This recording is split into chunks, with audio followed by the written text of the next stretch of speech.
In the previous episode, Mukata was summoned to another world, but found himself with the weakest skill that just gave him the ability to online shop in this world. Finding the king suspicious, he decides to leave the kingdom, hiring some adventurers to escort him to the next kingdom. Mukata cooks for the party along the way using ingredients from his shop, but this ends up attracting a legendary beast called the Farrier. Although terrified, Mukata manages to satisfy the beast and it ends up demanding to form a familiar contract with him, shocking him that he must now take care of it. As part of the contract, the beast tells him to give him a name. Mukata tries to think, coming up with common dog names, but the beast is not impressed, seeing it as a Fenrir. Mukata suggests Fel and the beast agrees. As the party continues on, the people avoid them and Warner worries that they won't be able to get past the border. Rita explains that there is a legend where a Fenrir destroyed a whole country and Franca says it definitely happened. Mukata starts to worry, but Fel tells him he will destroy anyone and that messes with them. But this just makes them more nervous. They have a break for lunch, and as Mukata goes to prepare the food, he realizes he is out of meat.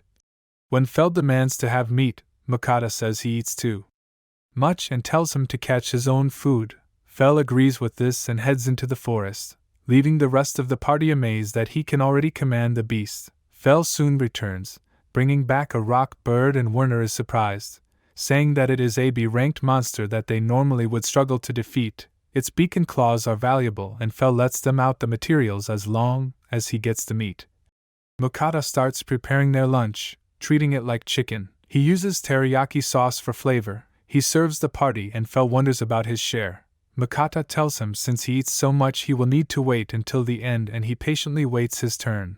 Mukata makes a huge portion for Fel and he happily eats it all. After that, the party makes it to the border of the kingdom of Ven. The guards are on high alert, and Werner says they are preparing for Fel. He tells them to wait, while he heads down to explain the situation. Mukata wonders if it's going to be okay, and they soon end up completely surrounded. The commander worries about letting in a beast that can destroy a country, but Mukata tells Fel not to cause any trouble, and Fel says he will only destroy those that harm them. The soldiers are amazed that can talk, and the commander ends up agreeing to let them in, warning Mukata to keep Fel in check, so Mukata tells Fel he won't give him food if he causes problems.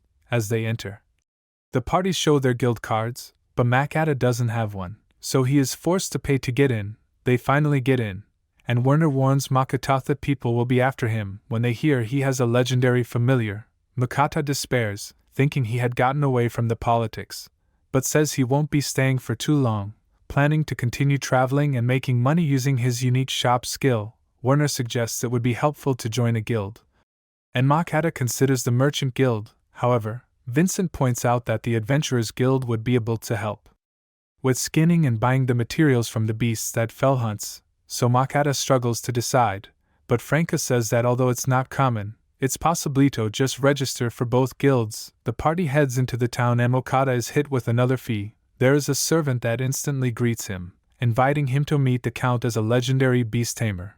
Mukata doesn't want to go, and tries to turn him down, but the man is insistent that he comes with him. However, when Fel approaches, he threatens the man, who runs off terrified. Werner worries about making an enemy, but Fel says he can handle anything they throw at them. Vincent suggests they would need a dragon to go up against Fel. Mukata is shocked to learn there are dragons, and Fel agrees that a dragon would be the only thing that could match him, saying he once fought against 1,400 years ago. Werner gets Mukata to sign off on their job, and Mukata is surprised he can understand the language, thinking it must be a skill that heroes are summoned with. The group thanks him for all the delicious food and the party goes their separate ways. Mukata heads over to the Merchant Guild and the people around try to avoid him. As he enters, everyone turns their attention to him. Nervous at the sight of Fel, Mukata requests to join the guild, and the clerk explains that there are 5 levels of merchants, which determines the level of fees and taxes. She offers him the iron rank and hands him his guild card. Later, Mukata finds that beasts aren't allowed to stay at the inn, but Feli's more interested in what's for dinner. Mukata starts preparing the meat, but suddenly gets a craving for rice, so he picks up another stove from his shop. As he cooks, Fel watches eagerly. He finishes it off with a sauce and Fel devours it, finding it to be delicious. Mukata gives him another steak, but Fel notices a change in the flavor.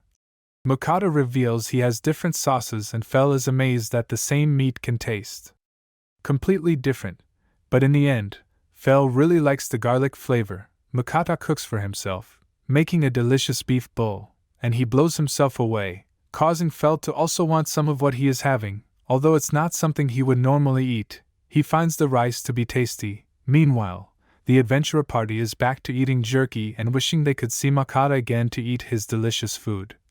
As Mikado goes to rest for the night, he quickly prepares the goods he plans on selling the next day. Mikado heads back to the merchant guild, wanting to sell some of his goods.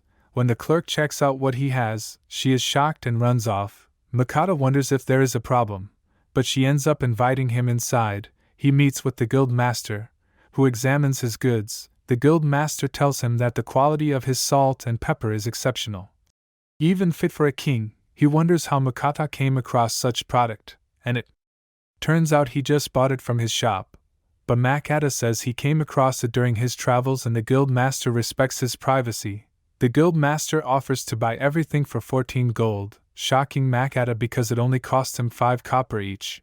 As he considers the exchange rate, the guild master thinks he is reluctant and ends up offering even more money, upping his offer all the way to 17 gold. And Mikado accepts the deal. He can't believe how easy it is to make money, and now won't need to worry about making money for a while. He heads over to the Adventurers Guild next, and the atmosphere is completely different. He tells the clerk he wants to join, but she is disinterested and just hands him a form. After he fills it out, she throws him this card saying he starts AG rank, and he wonders if he could have an explanation about the guild. The girl eyes and explains that adventurers are ranked from G to S rank. He is able to take missions up to 1 level higher than his rank, and the guild takes no responsibility for any injuries or death. Mikado checks out the job board and finds an easy herb gathering mission to start with. Fel tells him it's time to eat again, saying would be happy with eating the garlic steak every day, but Mikado tells him there are other foods that are just as good. Mikado makes the garlic steak for him again, but suddenly thinks that garlic might be bad for dogs, so he uses his appraisal skill to make sure, and is blown away when he sees Fel's outrageous stats, realizing why he is a legendary beast. But that's where this video ends. I hope you enjoyed the video.